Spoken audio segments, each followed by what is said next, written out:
arriving in Britain and seeing rows of terraced houses with smoke coming out of the chimneys and thinking they were factories, because the only places in the Caribbean where smoke came out of the chimney was a factory.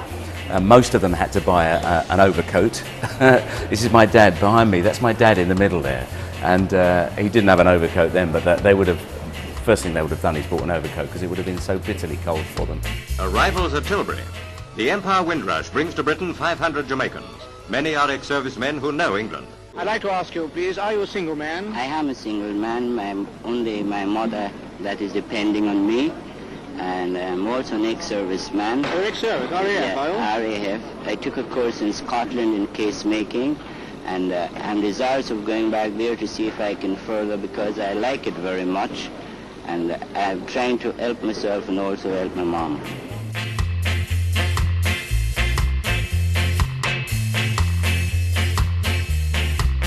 Even though they were asked to come, local people didn't want them there. There were signs in windows saying no blacks, don't come here, we don't want you here. And so they had to put up with a lot of discrimination. He started a group in the late 40s.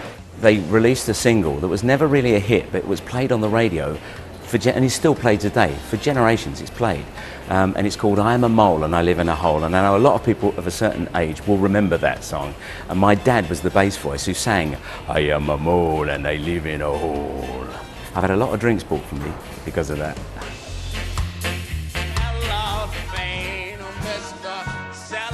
We are getting there. As an actor, I've done something, as people tell me, some incredible things. As a black person, to play Bill Snibson in Me and My Girl, it was an archetypal Cockney character from 1938. To play Fagin, to play, to all intents and purposes, Barry Manilow in Copacabana. You know, I keep doing that. In Chitty Chitty Bang Bang, that's the big one for me. I couldn't believe that. There I am, a black man on stage playing the leading role, Caractacus Potts, and I have 2 children with blonde hair and blue eyes, and my father is Russ Abbott. It doesn't get more diverse than that, does it?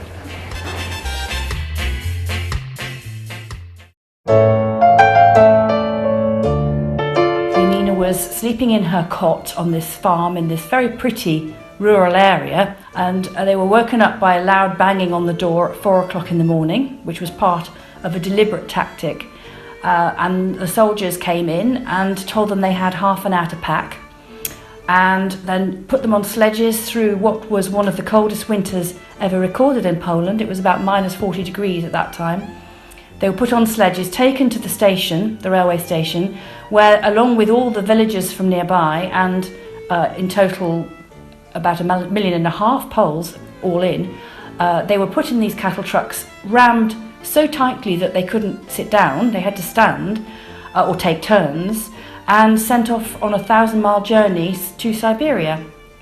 Although Yanina was only tiny, she does remember that journey. She remembers the soldiers coming into her house, because she was in a cot with bars, and she saw these tall black boots that the Russian soldiers had on. That's a very vivid memory from when she was 3 years old, these tall black shiny boots.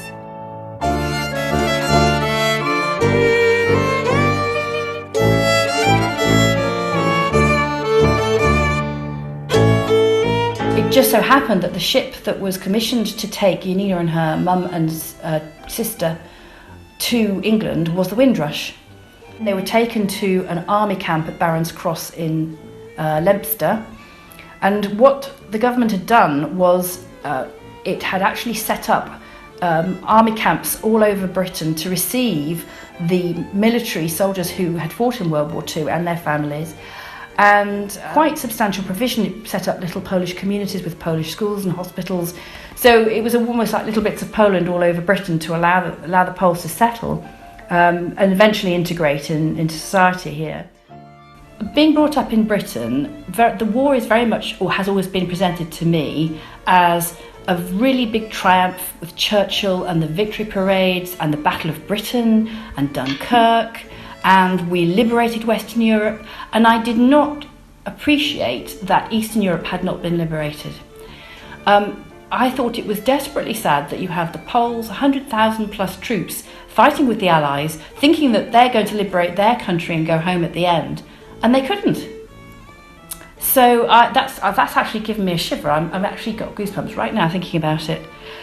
So I felt that that narrative, that part of the war, is something that really deserves to be in Western collective memory, as well as our view of Churchill. There is a Polish Windrush generation, and the Polish community has contributed enormously to this country too. And I wanted to try and use this anniversary, the 70th anniversary, to raise awareness of that.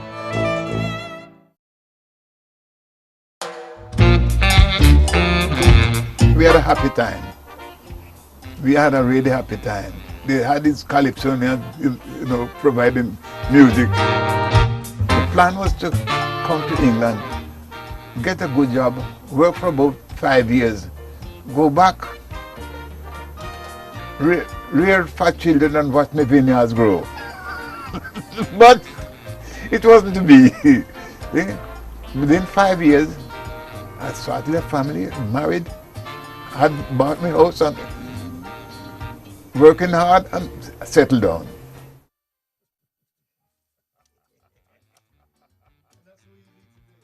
It's disgusting. It shouldn't be happening. Personally, I've had a beautiful life. I've raised a beautiful family. I've reasonably good health. I travel every year. America, Jamaica, and other places. Yeah. I've had a beautiful life.